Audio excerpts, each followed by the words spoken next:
Hoi julle, soos beloof, gaan ek vandag net bietjie vir julle wys hoe ek deur die Canvas method werk. So ek begin maar net altyd met come close, is net soos wat is op my hart en jy weet dat ek oop is om te kan hoor, dat daar nie goed is wat my aandag aftrek nie. En ek is bietjie besig om ietsie te ondersoek net oor wat skoene in die woord is.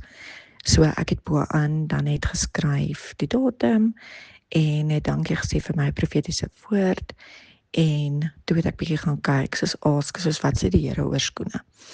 Jy weet wat het Jesus daaroor te sê gehad, wat het skrywers daaroor te sê gehad en ek gebruik eSword vir dit. So dit is 'n gratis app of 'n gratis ja, seker ook maar 'n app vir jou rekenaar wat jy kan aflaai. Hy werk die beste op die rekenaar. So as jy enigstens wil weet hoe dit werk, laat weet my, dan kan ek 'n videoetjie opneem vir dit. So dan ondersoek ek die root words en die Hebrew en Greek op die eSword program en ek skryf dit neer. En by Visualize staan ek net so 'n bietjie stil staan prentjie wat ek kry, jy weet kleur of so en by my het dit maar net opgekom van daai twee rye spore in die sand, net daar waar ons saam met Jesus stap.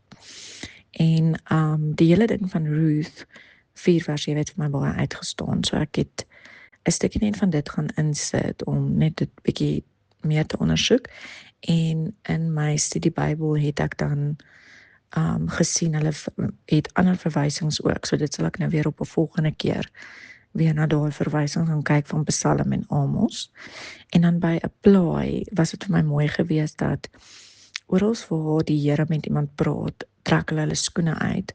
Maar wanneer hy vir jou vra, volg my of so aan, dan het die mense skoene aan. So dit was nog net nogal vir my 'n baie oulike ding en oral waar hy praat van dit sê hy, jy kom niks kort nie en dat jy die bereidheid sal hê.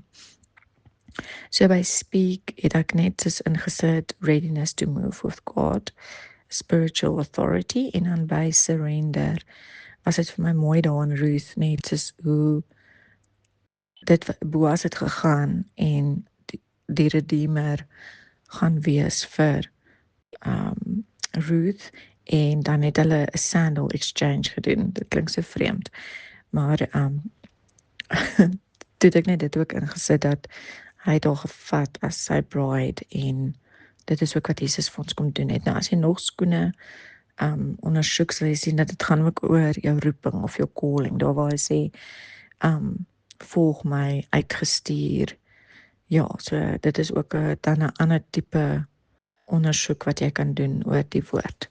So ek het ook dan vir jou verse mapping ingesit. So as jy miskien dit daarop wou eerder sit as die ander een, kan jy dit ook doen. En dan die Bible tracker as jy dalk dan nou gelees het. Ruth byvoorbeeld, dan kan jy al dit afmerk dan. En dan die laaste bladsy is net soos 'n bladsy wat jy miskien in jou Bybel kan gebruik vir notas of as jy dit as 'n agtergrond wil gebruik in ietsie journal of collage of aan die kant waar jy skryf dalk 'n stukkie afknip of 'n boekmerkie maak daarvan net wat jy graag daarmee wil doen.